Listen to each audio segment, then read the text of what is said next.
¿Qué tal, Gustavo? Buen día, ¿cómo está? Hola Gustavo, un gusto.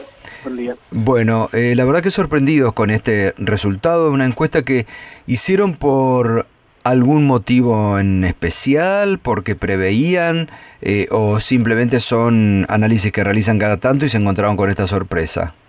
No, siempre medimos temas de coyuntura y la sensibilidad indicaba que este era un tema de varios que podía llegar a tener mucha repercusión.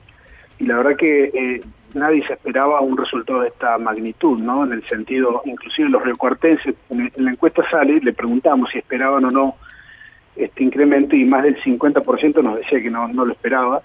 Y fue muy gráfico el dato de que había solo un 30% que estaba dispuesto, o que decía manifiestamente que estaban en condiciones de pagar los aumentos que se esperan para estos próximos días, ¿no?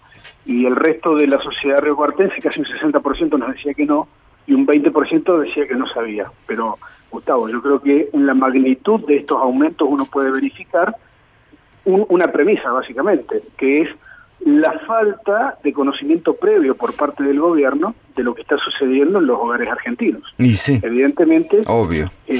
Hay un criterio económico que prima por encima de cualquier otra sensibilidad política o sensibilidad social.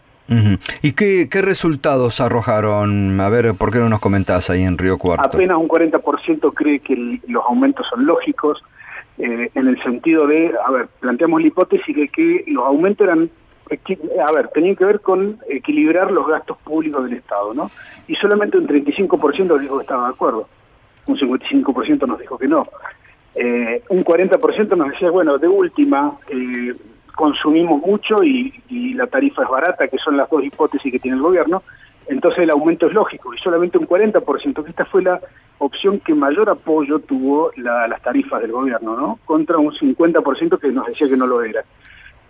Y el tema cuando nosotros, Gustavo, cuando desagregamos en los tres circuitos electorales, Río Cuarto tiene la particularidad, tiene Centro, que es un bastión de clase media, Alberdi y Banda Norte, que son bastiones generalmente del peronismo, y donde viven los sectores más pobres, ¿no?, de la ciudad de Río Cuarto.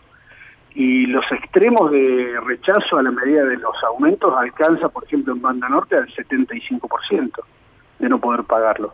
Entonces, evidentemente estamos viendo que esto es una medida que impacta a un margen social realmente importante, realmente alto.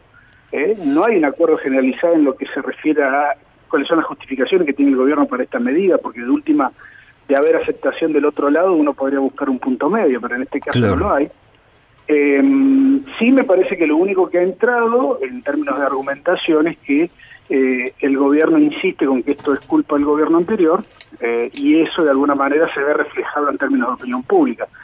Pero también, hay que decirlo, más del 50% de los vecinos de Río Cuarto, no importa ya el barrio ni la condición económica, está dispuesto a apoyar algún reclamo para evitar la sobretarifa. Me parece que esto también es un dato significativo que no se ve o que no se verifica, al menos no en la mayoría de los medios de comunicación. Gustavo, ¿qué tal? David Cufré te saluda, buen día. Hola, David. ¿Y esto qué repercusión, digamos, electoral puede tener o política, mirando a partir de Río Cuarto, pero extendiendo un poco la mirada, haciendo una hipótesis de cómo esto le puede repercutir al gobierno? ¿Imaginás que le puede restar mucho voto o no? ¿Cómo lo ves? A ver, pinta tu aldea, pintarás el mundo. Me parece que el tema central son los contextos en los cuales se están dando algunas cuestiones. Me parece que el gobierno malinterpretó el voto de octubre del año pasado.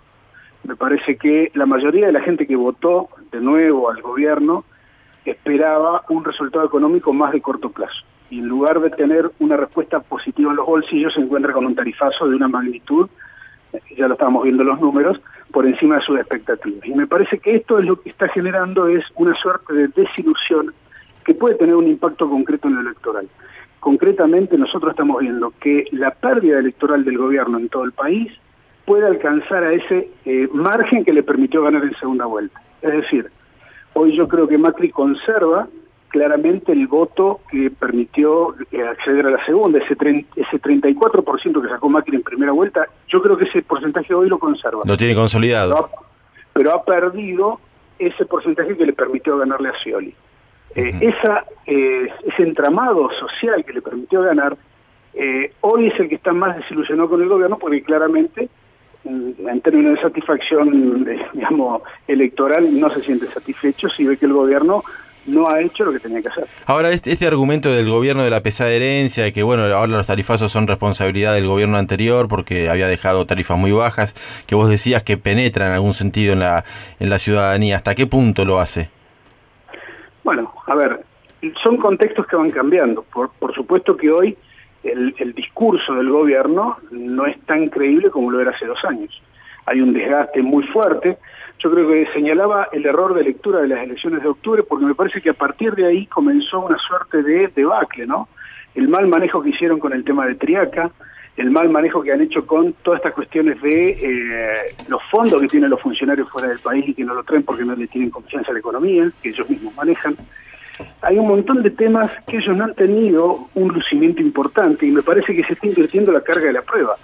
En algunos contextos y en algunos casos, en núcleos urbanos muy importantes de todo el país, ya se está empezando a responsabilizar al actual gobierno de la marcha de la economía. Y me parece que ahí estamos hoy en un tema sensible. Y en Córdoba, Córdoba, que fue la provincia que le dio el triunfo a Macri, ¿cómo está la percepción de la gestión del gobierno de Macri? Bueno, cayendo, nosotros vemos desde diciembre a esta parte que Macri ha perdido prácticamente 20 puntos tanto en imagen personal como en apoyo de gestión, lo cual es muy significativo, porque, por ejemplo, para compararlo con Schiaretti, no cayó en la misma medida, sino que se mantuvo, con lo cual está claro que hay una responsabilidad en aumento de las decisiones económicas y políticas que toma el gobierno, y que esto sí tiene impacto político en primer lugar, económico porque claramente impacta en los bolsillos de los argentinos, y en tercer lugar puede darse, aunque no siempre es así, algún impacto electoral en corto y mediano plazo. Ahora, digo, volvemos al punto de siempre, ¿alguien capitaliza esto desde la oposición? Es difícil porque generalmente lo que ocurre en las crisis económicas y que son tan transversales, pero que tienen un impacto muy fuerte en lo popular, hoy hay un sentimiento muy generalizado antipolítica, no antisistema democrático como fue por ejemplo en el 2001 con el que se vayan todos. Hoy yo creo que hay una crisis de representación y una ausencia de liderazgos opositores que hace que básicamente estos errores del gobierno prácticamente nadie los capitalice. Por ahí Cristina puede subir un poco o bajar algunos puntitos y es una de las pocas referencias opositoras con liderazgo, pero el resto de la oposición yo creo que hoy no está claramente a la altura de las expectativas, ¿no? Bueno, Gustavo, muchas gracias por estos datos desde la provincia de Córdoba.